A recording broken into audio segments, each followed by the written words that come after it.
हमारे हमारे साथ साथ काफिर नाम से काफिर। हैं जो, उनको ले लीजिए। जी। जी। जी, मेरा क्वेश्चन ये है कि जैसे अल्लाह की नज़र में एक काफ़िर और एक मुसलमान में क्या फ़र्क है? मतलब जैसे एक काफ़िर पैदा होता है, हिंदू है, क्रिश्चियन है, किसी भी धर्म का है, तो वो भी खाता-पीता है, बड़ा होता है, मर जाता है, उसको बीमारियाँ होती हैं, उसके सब कुछ जो भी होता है उसको एंड लाइफ में जो होता है। एक मुसलमान को भी वही होता है, पूरी लाइफ में वो भी परेशानियाँ और अच्छी चीज़ें, अच्छा वक़्त, बुरा वक़्त सब कुछ चलता है। तो फ़र्क क्या है? मतलब अल्लाह की नज़र में कहाँ पे मुझे फ़र्क आया कि मुसलमान होने पे मुझे बीमारियाँ नहीं लग रही या मुझे खाना ज़्यादा मतलब क्या मतलब उसमें क्या एडवांटेज है? क्योंकि जैसे कुरान हमारे करीम हिंदू ने में तो आपके इस सवाल का जवाब दिया है। जी, अल्लाह ताला कहता है कि इन्ना खलकनाकुम मिन ज़करिन व उनसा वजअलनाकुम शुऊबन व क़बाइल लितआरफू इन्न अक्रमकुम इंदल्लाहि अतकाकुम।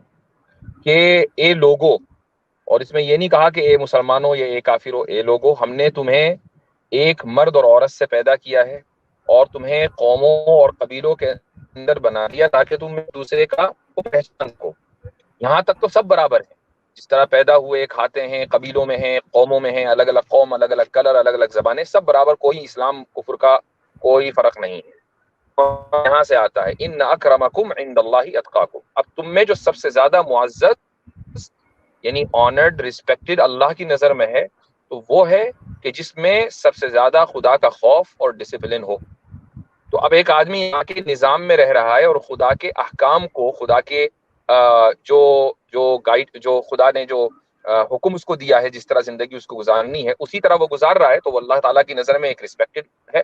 अब आप ये देखें कि मसलन इंडिया में आप रहते हैं तो आप फखरिया ये कहते हैं कि I am a law abiding citizen, कि मैं लॉ पर चलने वाला, कानून को मानने वाला शहरी हूँ, मैं टैक्स पे करता हूँ। तो यहाँ से आप ये यानी फूला नहीं समाता एक इंसान जब आदमी ये कहता है कि I am a law abiding citizen. क्यों? इसलिए कि जब आप लॉ अबाइडिंग हैं तो आप फिर एडमिनिस्ट्रेशन की नजर में मुअज्जज हैं, मोहतरम हैं। तो ऐसे ही अल्लाह की नजर में मुअज्जज वो है जो लॉ अबाइडिंग है। अब मुझे बताइए कि लॉ अबाइडिंग होना कोई गलत काम है तो ठीक है, उसको बता दीजिए, और अगर अच्छा काम है तो बात साबित हो गई। नहीं प्रैक्टिकली अल्लाह ने तो कभी कोई कोई गुंजाइश नहीं छोड़ी, मतलब कोई डिफरेंस नहीं छोड़ा बीच में, अगर काफिर और मुसलमान, ये प्रैक्टिसिंग करना अलग पद्धति, दूसरे की पूजा पद्धति अलग है, सब धर्म स्टाइल अलग है, वो ठीक है, मगर अल्लाह की तरफ से नेचुरली जो जैसे बारिश होती है, धूप होती है, छांव होती है, सबके लिए वो बराबर है, सबके सब लिए कुछ बराबर है और ये लॉज ऑफ अ, नेचर के ताबे है। ऐसा जरूरी नहीं है कि एक जगह मुसलमान रहेंगे तो सारे के सारे खुशहाली होंगे और काफिर सारे के सारे बदहाली बिल्कुल होंगे। अगर ऐसा हो बिल्कुल। जाए तो फिर कोई काफिर ही ना बचे, सारे मुसलमान हो जाए। तो बिल्कुल वही तो मैं पूछ रहा हूँ कि तो अल्लाह की नजर में तो सब एक जैसे ही होते हैं और होना भी चाहिए। तो नेचुरली सब मुझे तो लोग कोई एक फर्क जैसे नहीं हैं, नजर आया। हाँ नेचुरली सब एक जैसे हैं। और आप इस दुनिया के अंदर अगर तरक्की करते हैं तो अपनी मेहनत से करते हैं, इसलिए नहीं करते कि आप मुसलमान हैं। बिल्कुल आप इसलिए बिल्कुल तरक्की, आप अगर नीचे जाते हैं तो इसलिए नहीं जाते कि आप काफिर हैं। एक मुसलमान भी बिल्कुल। नीचे गिर सकता है अगर वो तो मेहनत वही ना करे, फर्क और एक कहाँ आ रहा है मुसलमान फिर? भी ऊपर जा सकता है अगर वो मेहनत करे, और यही रूल काफिर के लिए है, गैर मुस्लिम के लिए है। पॉइंट ये बिल्कुल तो है कि खुदा की नजर में लॉ अबाइडिंग ही मुअज्जज और मोहतरम है, वही रिस्पेक्टेड है। और उस ये इस चीज का इजहार बाज मर्तबा दुनिया में हो जाता है, जरूरी नहीं है, बाज मर्तबा हो जाता है, और आखिरत में तो होगा ही होगा। अब आखिरत की कहानी तो बहुत अलग है, उसमें तो झोल मटोल है, क्या है क्या नहीं वो तो नहीं, कोई भगवान झोल जाने। नहीं है, वो नहीं आपको नहीं, लगता है, वो आपको लगता है झोल है। एक मुसलमान को अब नहीं देखो लगता है, मेरे यानी को जो नहीं पक्का लगता कि मोमिन है उसको देखिए नहीं लगता है। मैं जाहिर सी मुझे बात तो है ये कि साफ साफ लगता है। एक मिनट, काफिर साहब मुफ्ती साहब को बोलने दीजिए, बोलिए हाँ, फिर बोलिए। आप आप। ये कह रहे हैं कि जी आखिरत की कहानी में झोल है, तो भाई फिर अगर यही बात है तो फिर अगले जन्म की कहानी में भी झोल ही है। आपने अगला जन्म अपना देखा तो है नहीं, ठीक है, उसमें भी झोल मानी है। और अगर आप ये कह रहे हैं कि नहीं मैं तो सिर्फ अगर आप उसमें भी झोल मान रहे हैं कि नहीं, इंसाफ का तकाजा यह है कि आखिरत की कहानी में भी झोल है और अगले जन्म की कहानी में भी झोल है, तो चलो मैं थोड़ी देर के लिए मान लेता हूं कि आप बड़े मुंसिफ हैं। लेकिन फिर आप ये कह रहे हैं कि भाई मैं तो सिर्फ देख कर ही किसी चीज को मानूंगा, चूंकि अगला जन्म किसी ने नहीं देखा तो उसको मैं नहीं मानता। तो क्या आप ये कह रहे हैं? नहीं मेरे मेरे जो मेरे हिसाब से है कि अगर मैं अच्छे कर्म करता हूँ तो मुझे, अगर मेरा जो अगला जन्म है, मैं उसके लिए कभी भी इतना कभी कंसर्न नहीं हुआ कि मेरा अगला जन्म नहीं, क्या वो होगा कंसर्न, या मैं वो अलग जन्नत बात है कि जाऊंगा या हम कहाँ कंसर्न जाऊंगा, नहीं मुझे वो हुए। फर्क ही मुझे नहीं ये है। बताइए कि अगले जन्म में झोल है या नहीं है, बिल्कुल झोल अगले है। जन्म की कहानी में? बिल्कुल झोल है, कुछ नहीं है, कुछ झोल पता है, ही नहीं किसी कुछ को, नहीं है, कुछ नहीं, किसी ठीक ने है, देखा ही नहीं आज तक चले। उसका कुछ अच्छा, वो क्यों नहीं पता? चूंकि आपने देखा नहीं, राइट?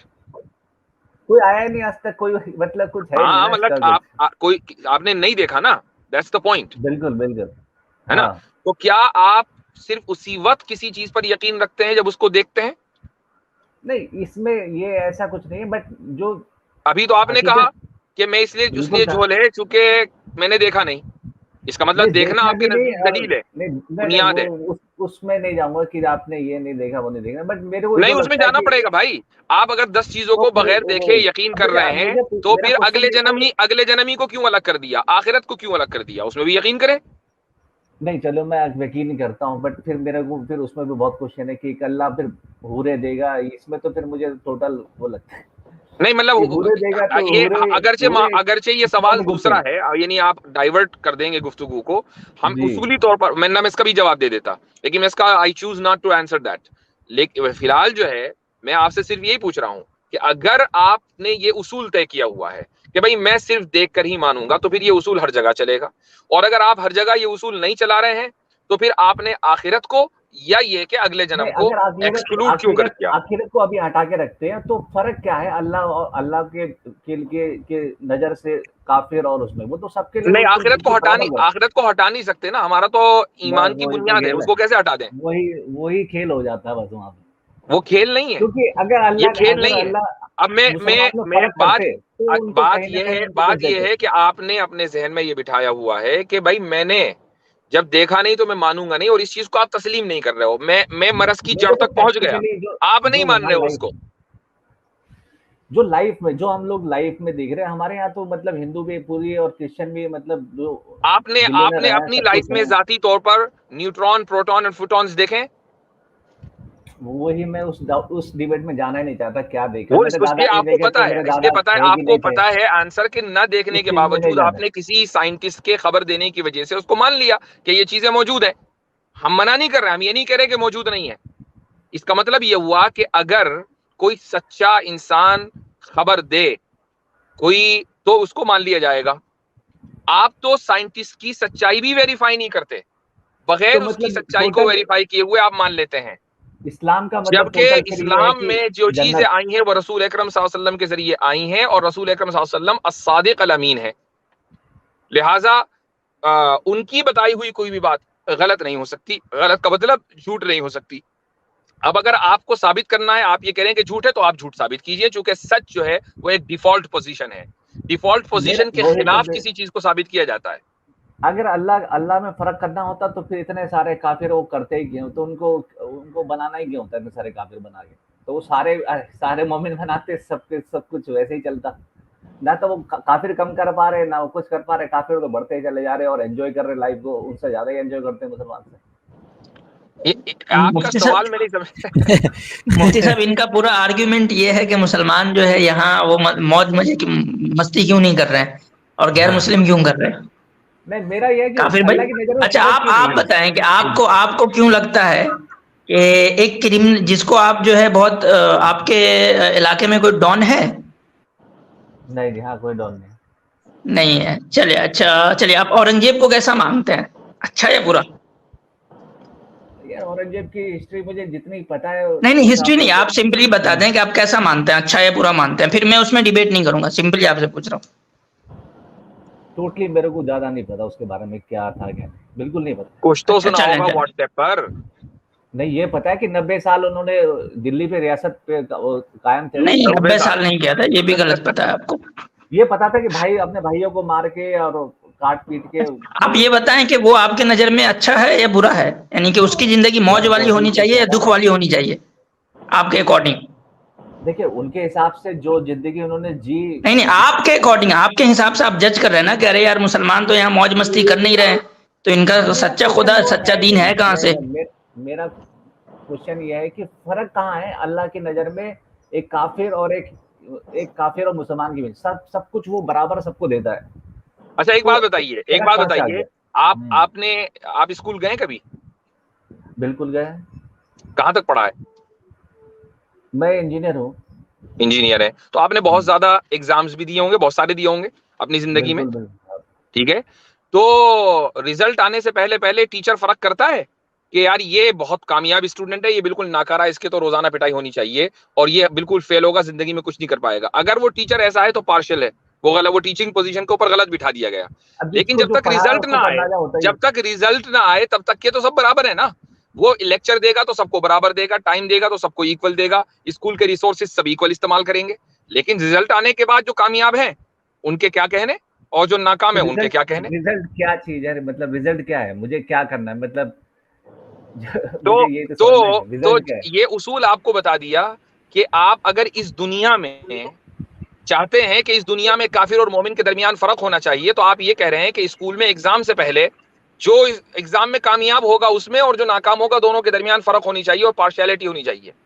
तो फिर तो ऐसा स्कूल बेकार का, वहां क्यों जाए। मुझे तो ये लगता है कि अल्लाह की नजर में सब बराबर है और होने भी चाहिए बाकायदा, क्योंकि अल्लाह ही सबको देखभाल करते हैं। अगर मैं ठीक हो जाता हूँ बीमारी से तो भगवान की और अल्लाह की देन से ही ठीक होता हूँ।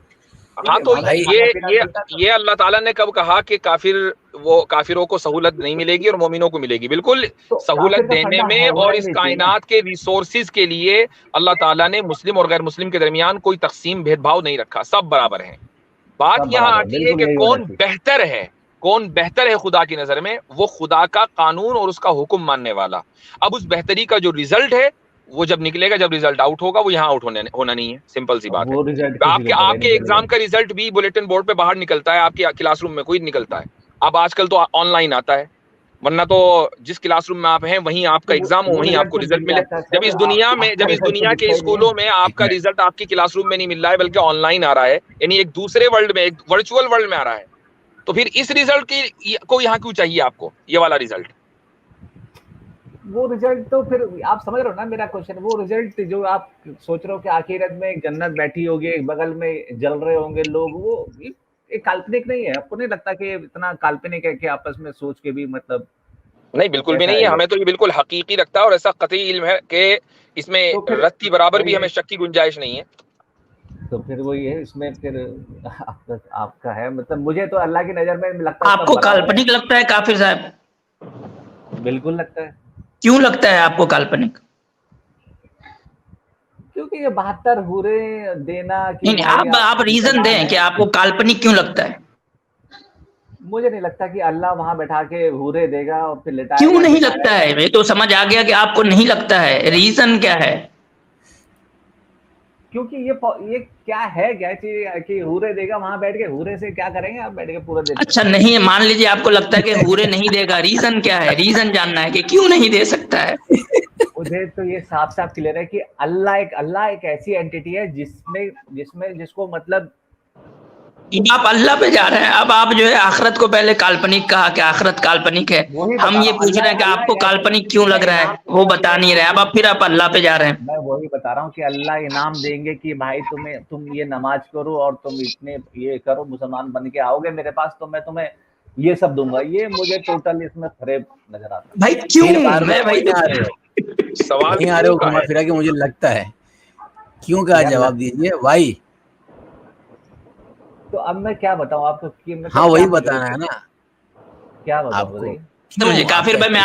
मैं एक एग्जांपल से मुझे लगता है कि जी काफिर साहब, मैं आपको एक एग्जांपल से समझाता हूँ ना कि यार ये रोज जाके क्लास करो, टीचर की जो है वो लेक्चर सुनो, ठीक है, असाइनमेंट जमा करो, ये सब सुनो, इसके बाद जो है तुम पास हो जाओगे। यार मुझे ये सब काल्पनिक लगता है, ये सब बस काल्पनिक है। आप पूछेंगे ना मुझे क्यों लगता है काल्पनिक, तो मैं पूछ रहा हूँ कि आप क्लेम पे क्लेम किए जा रहे हो भाई। आप भाई काल्पनिक क्यों लगता है? वाई मेरा आंसर क्वेश्चन है वाई, वो आप बता ही नहीं रहे हो, बस अपना स्टेटमेंट दे रहे हो कि यार मुझे ये काल्पनिक लगता है। क्यों लगता है? अच्छा, एक अगर ये सवाल भी काफिर साहब आपसे मेरा एक सवाल है जो आसिम भाई के सवाल का ही एक हिस्सा है कि मान लें इस दुनिया में, अगर आप थोड़ी देर के लिए मान लें कि ऊपर वाला है, ठीक है, तो इस दुनिया में जितनी भी चीजें हमारे पास हैं, मसलन एक आदमी बहुत अमीर है, उसके पास शानदार उसका मकान है, लंबी लंबी गाड़ियां हैं, अय्याशी की जिंदगी है, तो ये जिंदगी उसको किसने दी है? ऊपर वाले ने दी है या नहीं दी है? अगर ऊपर वाला है तो अगर मैं तो बिलीव करता हूँ ऊपर वाले, मुझे कोई डाउट नहीं है। तो ये वाली जिंदगी ऊपर वाले ने दी है उसको? दी है। अच्छा, तो जब वो इस दुनिया में वो अय्याशी वाली जिंदगी दे सकता है कि जिसमें आदमी ऐशो इशरत में है, बड़े सुकून से है, तो मरने के बाद दूसरी दुनिया में क्यों नहीं दे सकता भाई?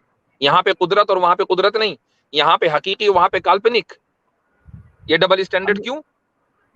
हमारा फंडा वही तो मैं कह रहा हूँ ना कि हमारे फंडे में ये होता है कि अगर जैसे आपके ने जैसे कर्म किए हैं तो वैसे ही आपका जन्म हो जाएगा, ठीक है? मतलब वहां पे बैठा के खिलाना पिलाना। अभी तो आपने अगले जन्म को कहा झोल है।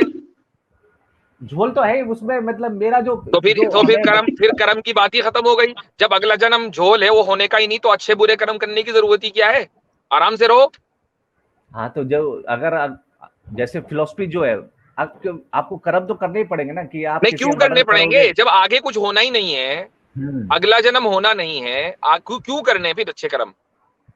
सिंपली जो लॉ ऑफ द लैंड है उसको फॉलो करें, आराम से बाकी अय्याशी करें, क्या मसला है? अगर आप सारे रूल्स फॉलो करते हो गवर्नमेंट के और आप अच्छे से जीवन चलाते हो, मतलब तो गवर्नमेंट के रूल्स आप इसलिए फॉलो करते हैं ताकि दूसरों को नुकसान न पहुंचाए, लेकिन दूसरों को नुकसान न पहुंचाते हुए मसलन आपको अय्याशी करनी है, आपको एक्स्ट्रा मैरिटल अफेयर करना है तो करें। गवर्नमेंट को पाबंदी तो नहीं लगा रखी एक्स्ट्रा मैरिटल अफेयर पे। नहीं करें तो, मगर उसमें अगर तो अब इसमें अच्छे कर्म की क्या बात आ गई? जब अगला जन्म झोल है तो क्यों करे एक आदमी अच्छा कर्म और क्यों बुरे कर्मों से डरे? वो तो झोल है ना। इसलिए डरना चाहिए क्योंकि अगर मैं देखो, मेरा तो फिलोसफी अगले जन्म पे है और है, उसमें कोई डाउट नहीं। मैं ये नहीं कह रहा झोल अच्छा, है, अब उसमें डाउट नहीं है मुझे, अब ये अगले जन्म पे डाउट नहीं है। वाह भाई वाह, कैसे रिवर्स मारा भाई आपने एकदम। क्या बोलते हैं उसको? इसको बोलते हैं हाइपोक्रेसी की सीमा होती है। लोग कह रहे हैं कि वो वाली सीमा नहीं जो आजकल चल रही है। ये देखिए, आप लोग कह रहे हैं कि अच्छे कर्म करो, अच्छे कर्म करने से तो बेटर बनेगा ना आदमी, चाहे वो मुसलमान हो चाहे वो। आप सवाल का जवाब नहीं दे रहे मेरे भाई। नहीं, अच्छे कर्म एक मिनट क्वेश्चन पूछता हूँ। नहीं, रुक जाइए। अगर आप मैरिड हैं तो क्या एक्स्ट्रा मैरिटल अफेयर करना गवर्नमेंट की नजर में लीगली दुरुस्त है, बुरा है या सही है? यानी लीगली गवर्नमेंट की नजर में आप एक्स्ट्रा मैरिटल अफेयर कर सकते हैं या नहीं कर सकते? नहीं, गलत है।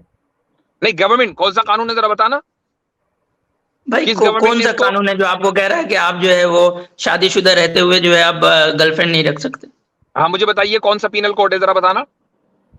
नहीं, उसमें वाइफ अगर कंप्लेन कर देगी तो आप पे केस चल जाएगा। क्या केस चलेगा? कौन सा केस चलेगा? वाइफ ज्यादा से ज्यादा इस ग्राउंड के ऊपर डिवोर्स मांग सकती है, कोई केस नहीं चलेगा? तो केस चलेगा उसमें फिर बिल्कुल। वो जो आदमी एक्स्ट्रा मैरिटल अफेयर कर रहा है वो अपने कंसेंट से दूसरे लड़की के साथ सो रहा है, तो क्या वो जेल में जाएगा इस वजह से? ये किसने बोल दिया आपको? तो उसकी लाइफ डिस्टर्ब होगी अगर वो उसकी वाइफ चली जाएगी। अगर उसे छोड़ना नहीं है तो छोड़ेगा, नहीं छोड़ेगा तो मैं कहता हूं कि एक आदमी छुप छुपाकर एक्स्ट्रा मैरिटल अफेयर कर रहा है, उसकी वाइफ को अभी तक पता नहीं चला, ठीक है? गवर्नमेंट का कोई कानून इस ताल्लुक से है नहीं, तो अब मुझे बताइए कि क्या उसके लिए ये काम करना ठीक है या ठीक नहीं है? बिल्कुल ठीक नहीं है अगर वो कर रहा है तो। क्यों नहीं है? गवर्नमेंट का तो कोई कानून नहीं है। अगर वो एक वाइफ से ज्यादा अफेयर कर रहा है किसी के साथ तो फिर वो ऑब्वियसली वो इतना फेयर नहीं हो पाएगा अपनी वाइफ के लिए। नहीं, वो फेयर है, वो उसकी वाइफ को तो पता ही नहीं चल रहा है ना, उसके अपनी वाइफ के सारे हुकूक अदा करता है, जो भी उसकी जिम्मेदारी वो पूरी करता है। व्हाट डू यू मीन कि फेयर नहीं हो पाएगा? फेयर है, जनरली नहीं हो पाता है क्योंकि अगर अच्छा दूसरी बात ये कि फेयर होना ना होना तो वाइफ को पता चलेगा ना कि ये मेरे साथ फेयर नहीं है। वाइफ को तो पता ही नहीं है कि वो एक्स्ट्रा मैरिटल अफेयर में मुलव्विस है। होता है ऑब्वियसली। अगर मैं वाइफ को तो लग रहा है कि सब चंगा है, वाइफ को लग रहा है कि सब चंगा है। अब आप मुझे बताइए किस बुनियाद पर आपने इसको गलत कहा? मैं इसलिए कह रहा हूं क्योंकि अगर एक से ज्यादा वो शादी या एक से ज्यादा अफेयर कर रहा है किसी के साथ तो वो ऑब्वियसली चीट कर रहा है किसी के साथ। तो वाइफ को पता नहीं है ना अभी उसके साथ चीट हो रहा है, अभी वाइफ को चीटिंग पता नहीं चली। तो आप झूठ तो बोलोगे, आप ये काम कर रहे हैं बुलाना, आप जा रहे हो कहीं पे, कुछ तो झूठ बोलोगे ना ऑब्वियसली उसके साथ। पूरा टाइम भाई नहीं दे पा रहे हो भाई। मिसाल के तौर पर आप एक इंटरनेशनल ट्रिप पर गए, ठीक है? वहां पर आपकी आंखें चार हो गई थाईलैंड में, और वहां आपने जो है एक रात गुजार ली। अब नहीं बता रहे आप अपनी बीवी को, ठीक है? तो मुझे बताइए कि ये ठीक है या ठीक नहीं है? कोई कानून इसके ऊपर नहीं है, अगर कानून कुछ नहीं है तब तो वो उसको कोई फर्क नहीं पड़ता। ठीक है, ये बिल्कुल ठीक, अच्छा कर्म हुआ ये। कर्म खराब हुआ क्यों अगर हुआ? आप धर्म के अनुसार जाते नहीं नहीं, क्यों हुआ? आपके एतबार से पूछ रहा हूँ, धर्म तो आपका है ही नहीं ना, उसमें तो झोली है। आपके एतबार से बताए कि ये कर्म ठीक है। मैं तो धर्म मानता हूँ ना, मैं ये थोड़ी ना कह रहा हूँ कि मैं धर्म ही नहीं मानता, मैं तो धर्म मानता हूँ। अगला जन्म भी मानते हैं?